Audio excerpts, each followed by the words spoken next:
They expected Bruce Lee to react the way everyone else would, with ego, force, or at least a visible response to the pressure building around him. The room was tense, filled with people waiting for something explosive to happen, convinced that calm meant hesitation and silence meant weakness. But Bruce Lee stood there without urgency, without anger, and without the slightest need to prove himself.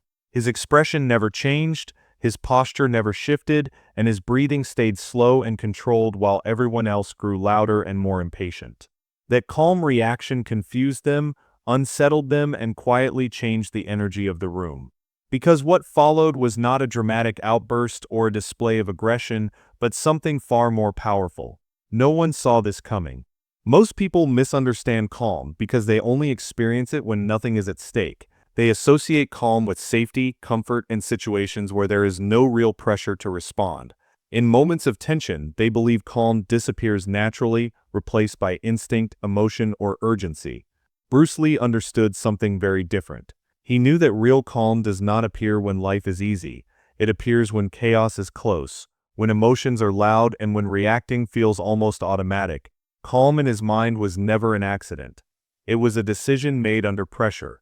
When people around him felt challenged, they rushed to prove themselves. They raised their voices, stiffened their bodies, and let emotion guide their actions because they believed strength had to be displayed immediately. Bruce Lee saw that urge for what it was, a loss of control disguised as confidence. Instead of reacting, he chose restraint.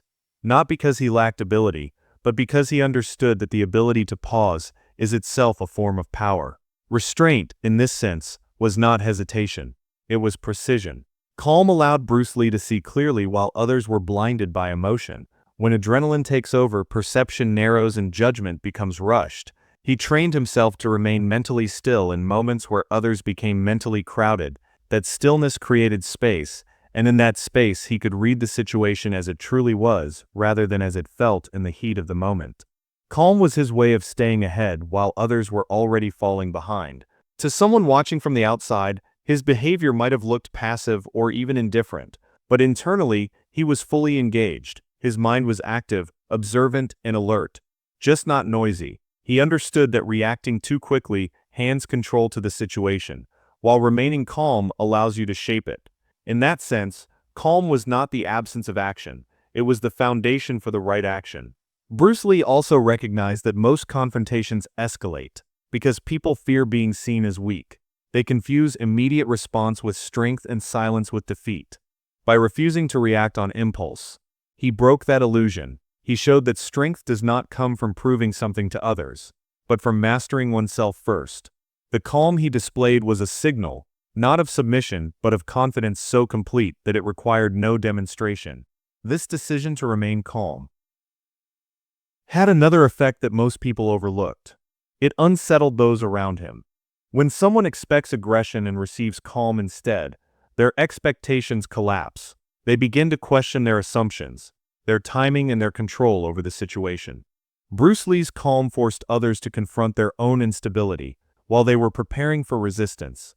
They were met with composure, and that contrast alone shifted the balance of power. Calm also protected him from making unnecessary mistakes. Many people act first and think later, only realizing the consequences after the moment has passed. Bruce Lee reversed that order. He thought first, observed second, and acted only when the moment demanded it. This approach minimized wasted energy and maximized impact. Every movement, if it came at all, was intentional, measured, and effective because it was born from clarity rather than impulse. This way of being became part of his presence. People sensed it before he ever spoke or moved. His calm was consistent, not situational, and that consistency built a reputation stronger than any single action ever could. Those who encountered him understood, often instinctively, that provoking him would not produce the reaction they expected. That awareness alone prevented many confrontations from ever reaching a physical stage. Bruce Lee's calm was an internal agreement with himself. He refused to let external pressure dictate his internal state. He understood that once someone controls your emotions, they control your actions. By staying calm, he kept ownership of both. This was not easy, and it was not natural. It was trained, practiced, and reinforced through discipline. Calm was his choice, repeated so often that it became his default. In that moment, when others believed he was holding himself back, Bruce Lee was actually positioning himself ahead. He was conserving energy, gathering information, and maintaining control while others were spending all of theirs on noise and display. Calm was not something that limited him. It was what freed him to act decisively when the time was right. That is why his calm was so powerful. It was not weakness disguised as patience. It was strength refined into control.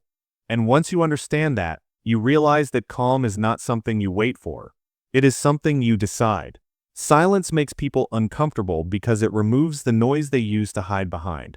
Most people speak not because they have something important to say, but because silence forces them to face themselves. Bruce Lee understood this deeply. He knew that words are often used as armor, and the more fragile someone feels inside, the louder they tend to become on the outside. That is why he never rushed to fill the space with explanations or defenses when he was underestimated. When others around him talked, mocked, or challenged him verbally, Bruce Lee did not interrupt or correct them. He did not argue facts, defend his reputation, or try to appear impressive.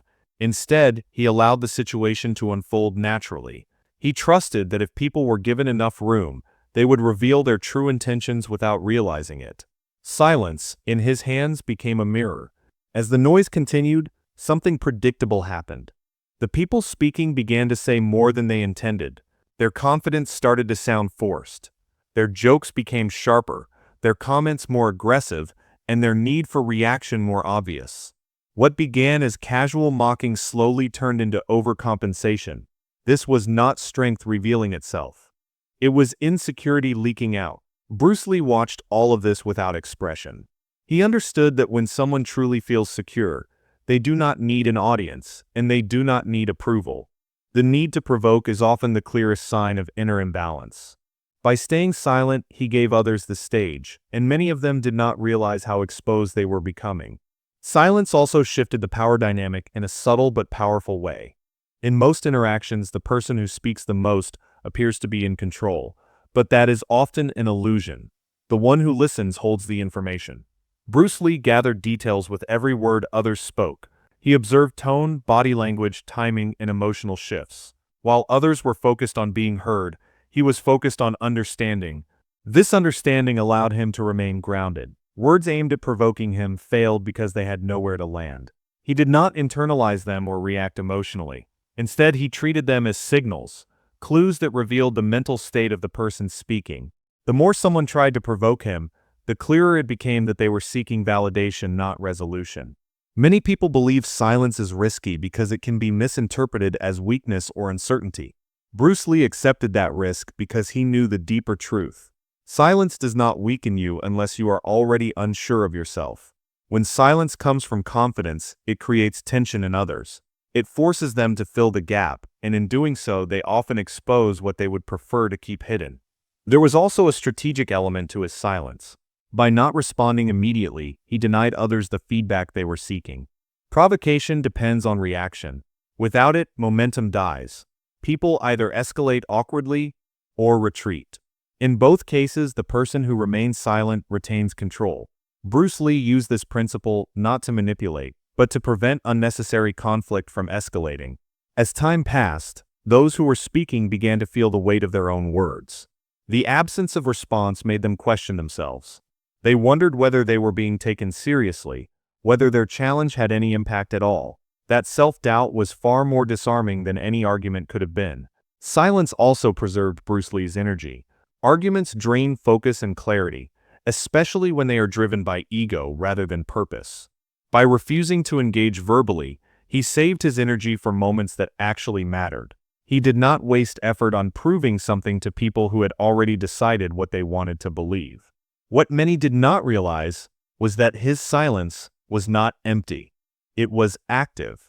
He was present, alert, and aware. Silence gave him time, and time gave him advantage. While others spoke themselves into emotional exhaustion, he remained steady, ready, and composed. When the moment finally shifted, it was not because he raised his voice or asserted dominance verbally. It was because the imbalance had already been exposed. The people who spoke too much had revealed their uncertainty. The people who mocked revealed their fear. and Bruce Lee, by saying nothing, stood apart from it all. That is why silence was such a powerful tool for him. It did not hide him. It defined him. It showed that he did not need to explain himself to be understood. The absence of words became a statement stronger than any speech. Everyone remembered the contrast. They remembered who talked and who didn't. They remembered who tried to provoke and who remained composed. Silence drew a line between confidence and insecurity, and Bruce Lee stood firmly on one side of it. Most people believe power comes from acting fast.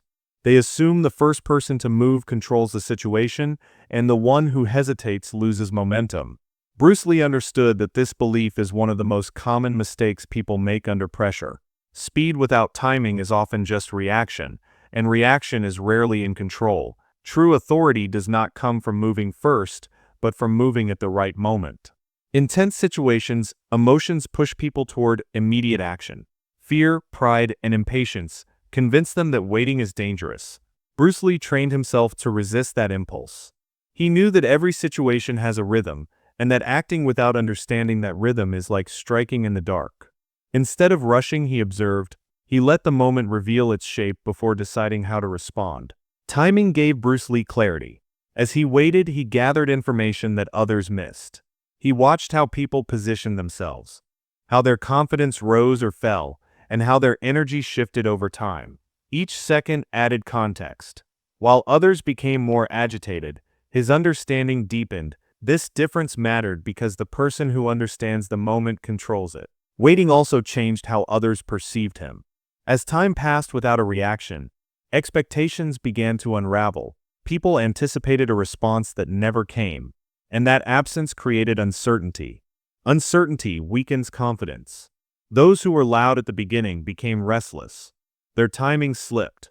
Their movements lost precision. Bruce Lee, by contrast, remained centered, and that contrast quietly established authority. Authority in this sense was not something he claimed. It was something that emerged naturally because he was no longer reacting to others. He was allowing them to react to him. By choosing when to act, he dictated the pace of the situation. Everyone else adjusted around his stillness, even if they did not consciously realize it. Bruce Lee also understood that the right action at the wrong time can fail completely. A technique, a word, or a movement used too early loses impact. Used too late, it becomes irrelevant. Timing compresses effort and amplifies results. When he finally chose to act, it felt inevitable rather than forced. The moment had matured and his action fit it perfectly. This patience protected him from mistakes. Many errors happen because people act while emotionally charged. By waiting, Bruce Lee allowed emotions, both his own and others, to settle. This gave him access to precision rather than impulse. His actions, when they came, were clean, direct, and effective because they were not rushed. Timing also signaled confidence. Only someone who feels secure can afford to wait. Those who are uncertain rush because they fear losing opportunity or control. Bruce Lee's willingness to pause communicated that he was not pressured by the moment. He trusted his ability to respond whenever necessary. That trust itself became intimidating. As the situation progressed, the balance shifted quietly. The longer he waited, the more others revealed fatigue, frustration, or doubt.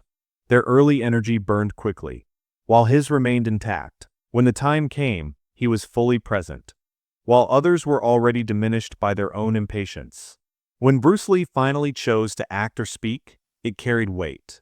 It was not just another movement among many. It stood out because it arrived at the exact moment when it could no longer be ignored. That is the power of timing. It turns simple actions into defining ones. Bruce Lee's authority did not come from force or speed alone. It came from understanding when to do nothing and when to do something. By mastering timing, he mastered the flow of the moment, and in doing so, he ensured that when he acted, the moment belonged to him. Before Bruce Lee ever moved, spoke, or reacted, something else happened first. The atmosphere around him began to shift. This change was subtle, almost invisible, but everyone in the room felt it. Presence does not announce itself loudly, and it does not demand attention. It works quietly, influencing the space long before any action takes place. Bruce Lee understood that presence is not created by movement, but by stillness held with intention. Most people believe presence comes from doing something impressive. They think it is built through gestures, words, or displays of confidence. Bruce Lee knew that true presence is internal. It comes from alignment between mind and body. When someone is completely grounded, others sense it immediately, even if they cannot explain why. His calm was not empty. It carried weight. That weight changed how people perceived the moment. As the room grew louder and more restless, Bruce Lee remained centered. He did not compete for attention or attempt to dominate the space. Instead, his stillness stood out naturally. People began to notice him not because he demanded focus, but because his energy did not match the chaos around him. The contrast drew attention without effort. Presence creates tension without conflict. Bruce Lee's calm introduced a kind of silence beneath the noise. Conversations slowed. Movements became less confident. People sensed that something had shifted, even though nothing visible had happened yet. His presence disrupted the emotional rhythm of the room, forcing others to adjust. This effect came from clarity.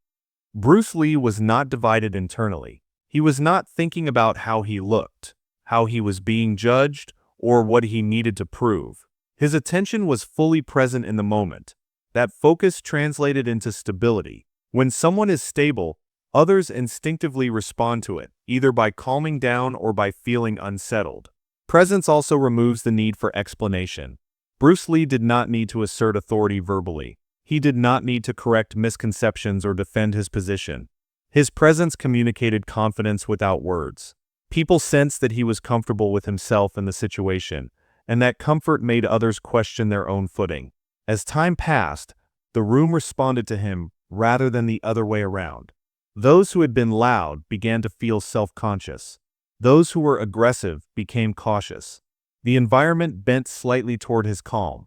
This is the quiet power of presence. It shapes behavior without confrontation. Bruce Lee understood that presence cannot be faked. It comes from discipline, self-awareness, and control over one's internal state. Because he had trained these qualities, his presence was consistent. It did not fluctuate with circumstance. That consistency made it reliable and intimidating at the same time. When people later tried to describe what happened, many struggled to explain it clearly. They did not remember a specific movement or action. They remembered a feeling, a sense that the energy had changed. That memory stayed with them longer than any physical display ever could. Bruce Lee proved that action is often the final step, not the first. Presence prepares the ground.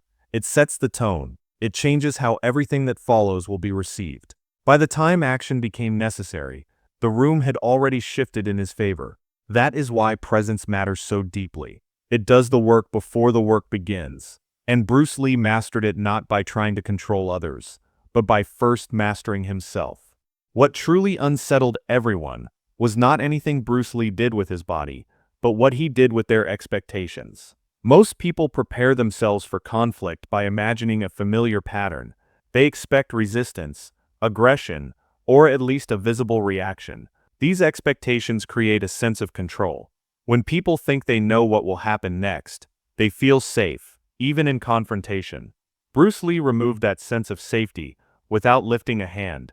By remaining calm and unpredictable, he disrupted the mental framework others were relying on. They had rehearsed scenarios in their minds, preparing responses to actions that never came. His composure erased the script they were depending on. When a situation no longer follows a familiar pattern, the mind struggles to keep up. Confusion replaces confidence, and hesitation replaces certainty. The shock came from this sudden mental imbalance. People realized they were no longer leading the interaction. Their expectations had collapsed, and with them their sense of control. Bruce Lee understood that uncertainty is deeply unsettling because it forces people to confront the limits of their influence. Without predictable cues, they could not adjust their behavior effectively.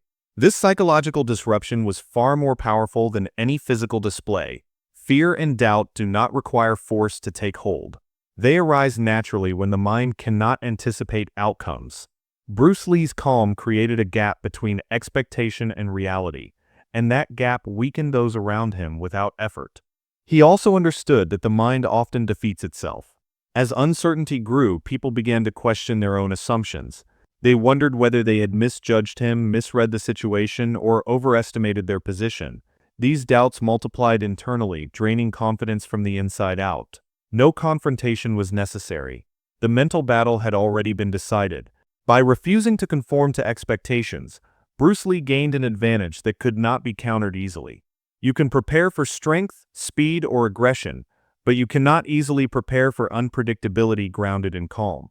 His behavior did not fit into familiar categories, and that made it difficult to challenge effectively. This mental shock also changed how the moment would be remembered. People did not recall a specific technique or movement. They remembered the confusion, the uncertainty, and the realization that something had shifted beyond their control. That memory carried more weight than any physical exchange ever could. Bruce Lee demonstrated that control of the mind often determines the outcome long before anything physical happens.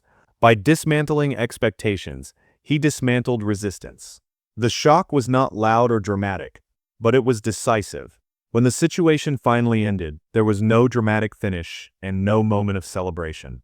Bruce Lee did not stay to explain himself, justify what had happened, or collect attention from those who had been watching. He simply returned to his calm state, as if nothing unusual had occurred. That absence of closure is part of why the moment stayed alive in the minds of everyone who witnessed it. People often remember noise because it demands attention, but they remember quiet because it invites reflection. Loud moments pass quickly. They overwhelm the senses and fade as soon as the excitement ends. Quiet moments, however, settle slowly. They linger, replaying themselves in the mind long after the situation is over. Bruce Lee understood this difference intuitively. Those who were present began to revisit the moment later, not immediately but in fragments. They recalled how nothing seemed to happen at first, yet something clearly changed. They remembered how their confidence shifted, how the room felt different, and how the calm man at the center of it all never tried to dominate the situation. The lack of spectacle made the experience more personal and more unsettling. Quiet moments force people to supply their own meaning, because Bruce Lee did not define the moment for them. They defined it for themselves. Each person interpreted it through their own thoughts and insecurities. That personal interpretation made the memory stronger. It was no longer just something they witnessed. It became something they processed internally. This is why quiet dominance leaves a deeper mark than loud victory. When someone wins loudly, the outcome is clear and the story ends. When someone exerts control quietly, the story continues in the minds of others. Bruce Lee allowed that continuation to happen naturally. He trusted that the impact would grow over time rather than fade. His calm reaction also reshaped how strength was understood. Those who equated power with aggression were forced to reconsider. They saw that influence could be exerted without force, that authority could exist without display, and that confidence could be silent.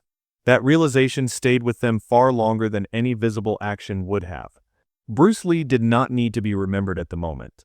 He allowed the memory to form on its own. That patience ensured the lesson would endure. The quiet way he handled the situation became a reference point, something people compared future experiences against. The strongest impression was not what Bruce Lee did, but how he left, calm, unchanged, and unbothered.